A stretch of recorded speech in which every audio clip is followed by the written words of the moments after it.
The traditional architecture of financial advice has long been anchored to a philosophy of restriction, a perpetual sermon on what to cut, what to sacrifice, and what to deny oneself.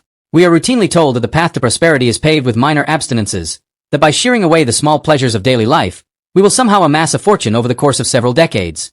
Yet, when analyzing the underlying mechanics of wealth generation and systemic advancement, this equation fundamentally shifts from a defensive posture to an aggressive strategy of resource deployment. True capital accumulation is not merely an exercise in microscopic budgeting or fiscal starvation. It is a sophisticated game of strategic allocation and velocity.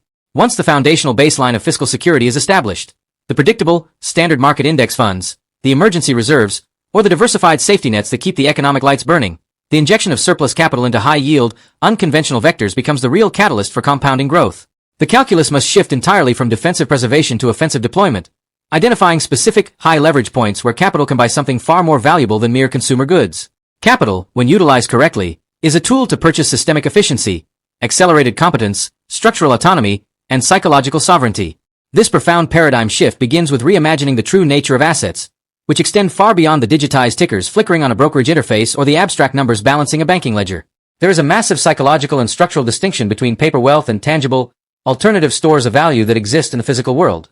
Mechanical commodities, classic automotive engineering, horology, fine art, and historical artifacts operate on an entirely different supply and demand curve than corporate equities or fiat currencies, which can be printed, diluted, or manipulated at the whim of a boardroom or a central banking committee. When an individual deploys capital into a physical asset possessed of historical scarcity, mechanical excellence, and cultural gravity, they are capitalizing on a finite supply that cannot be replicated. The appreciation realized from these sectors is not just an abstract numerical gain to be realized upon liquidation. It represents a unique dual yield. There is a mathematical return compounded over time due to organic scarcity, coupled with the immediate, visceral utility of living alongside an asset that enhances one's physical environment. Unlike a sterile digital stock portfolio, these assets provide a tangible anchor to wealth, offering a source of aesthetic and psychological fulfillment that stabilizes an investor's mindset during periods of broader market volatility. However, the most critical bottleneck any wealth generator faces in their ascension is not a lack of liquid capital, but a severe deficit of absolute time. The global macroeconomic landscape is governed by asymmetric leverage, and nothing provides greater leverage than the systemic outsourcing of low-value, repetitive labor. The standard human lifespan is constrained by a fixed chronological ceiling, yet the vast majority of individuals squander hundreds of hours annually on maintenance tasks that contribute absolutely nothing to their strategic bottom line or their psychological well-being. By calculating an effective hourly rate, a simple formula derived by dividing total annual yield by the actual hours committed to the professional apparatus, one establishes a clear, undeniable baseline for economic arbitrage. The moment a domestic or operational task can be handed off to external labor for a financial fee lower than this internal hourly metric, failing to outsource it becomes a glaring mathematical error.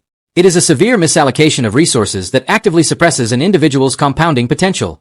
By refusing to buy back their time, people are trading high-ceiling strategic hours, which could be spent pioneering new enterprises or scaling existing assets, for low-floor maintenance labor that yields zero long-term growth. Simultaneously, the acceleration of personal competence requires a total bypassing of institutional intellectual pipelines, which are fundamentally archaic. Modern academic institutions were designed during the Industrial Revolution to produce compliant operators within an existing bureaucratic framework. They are structurally incapable of teaching the real-time dynamics of wealth creation, digital agility, or entrepreneurial warfare. True intellectual arbitrage is achieved by absorbing decades of highly concentrated, real-world operational experience compressed into written text. The strategic acquisition of targeted biographical and tactical literature allows an individual to internalize the psychological frameworks, the devastating failures, and the asymmetric breakthroughs of historical anomalies who bucked the status quo. Purchasing a book is the cheapest form of high-return investment available on the modern market, allowing an investor to sit across an intellectual table from history's most aggressive disruptors for the price of a few cups of coffee. This systematic intellectual ingestion recalibrates the baseline of what the reader perceives as possible, transforming abstract ambition into a concrete, battle-tested blueprint for market disruption. This disruption, however, cannot occur in isolation. It is heavily influenced and dictated by the immediate human ecosystem and individual constructs around themselves. From a cold, analytical perspective, the selection of a primary domestic partner is perhaps the single most impactful financial decision an investor will ever make throughout their lifetime. The domestic sphere acts either as a quiet, powerful multiplier of focus and strategic execution, or as a catastrophic, chaotic drain on psychological and material resources. Statistically and operationally, an aligned partnership creates an environment of shared risk, emotional stability, and institutional alignment that significantly amplifies long-term net worth. It provides the psychological runway required to take massive, calculated market risks without the paralyzing fear of domestic volatility or ideological friction. Conversely, the wrong partnership introduces a layer of systemic instability that can liquidate decades of accumulated capital overnight. A truly supportive partner is not a luxury or a distraction from the pursuit of wealth. They serve as an unquantifiable balance sheet asset that compounds consistently over decades of shared market navigation. Beyond the domestic sphere, navigating the global market requires an active and aggressive upgrade of one's pedagogical network. The intellectual ceiling of any enterprise is directly dictated by the caliber of the minds informing its leadership, and relying on traditional, localized mentorship is a failing strategy in an era characterized by decentralized information networks. The modern digital landscape allows for the curation of a global, elite advisory board through the disciplined consumption of high-level discourse, podcasts, and strategic case studies available online. By upgrading the caliber of these intellectual inputs, an individual naturally transitions away from obsolete legacy business models and begins mastering high-income digital competencies. Skills such as automated systems architecture, algorithmic communication, brand design, and complex digital asset creation command massive premiums in the modern market because they solve high-stakes, multi-million-dollar structural inefficiencies for global enterprises. The master of these digital tools can command enormous retainer fees because they are directly tied to the revenue-generating engines of the modern economy, shifting away from physical labor toward pure digital leverage. As these enterprises scale and revenue begins to flow, the physical and operational infrastructure supporting the architect must undergo a parallel evolution. Every business entity or side hustle is essentially a wealth generation engine, a machine designed to take capital and inputs and print out a multiple of that value. Failing to reinvest surplus capital back into the core machinery of that engine is a form of structural decay.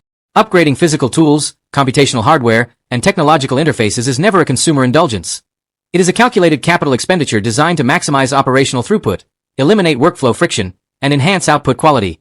Furthermore, these upgrades serve a dual purpose by legally optimizing the entity's fiscal liabilities. By converting what would have been taxable surplus into depreciable assets, the entrepreneur actively fortifies the enterprise's long-term competitive advantage while legally minimizing their obligations to the state, ensuring that more capital remains within the wealth machine to fuel further expansion.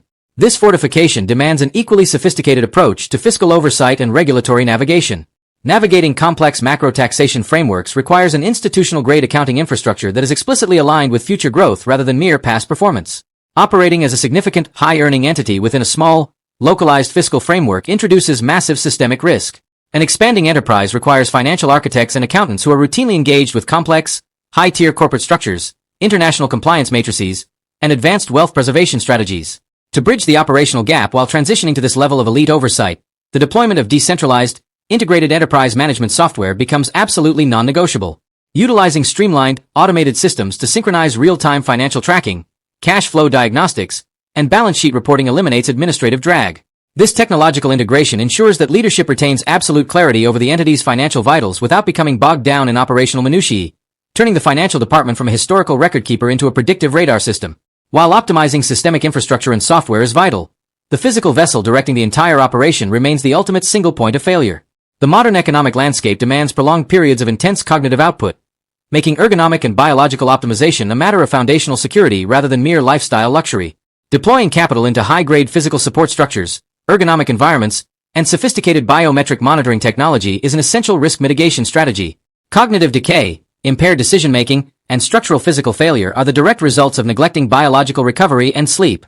In a high-stakes environment where a single flawed macro decision born of exhaustion can jeopardize years of capital accumulation, maintaining peak physiological resilience is paramount. Data-driven recovery tracking allows an operator to treat their body like an elite asset, ensuring that the brain directing the capital is operating at maximum computational capacity every single day. Ultimately, the entire pursuit of capital accumulation must be evaluated through the lens of long-term psychological utility, contrasting the temporary acquisition of physical commodities against the eternal cultivation of profound experiential memory. Physical objects, no matter how luxurious, are irrevocably bound by the laws of hedonic adaptation and material depreciation.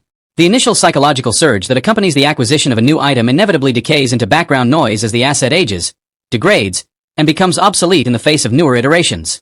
Conversely, strategic, high-level experiential investments compound in psychological value over time. They alter an individual's perspective, expand their global network, and integrate deeply into the very fabric of their identity. These moments yield an appreciating cognitive return, transformed into stories and wisdom that remain completely immune to market volatility, inflation, or physical decay, serving as the true ultimate metric of a wealthy life well lived.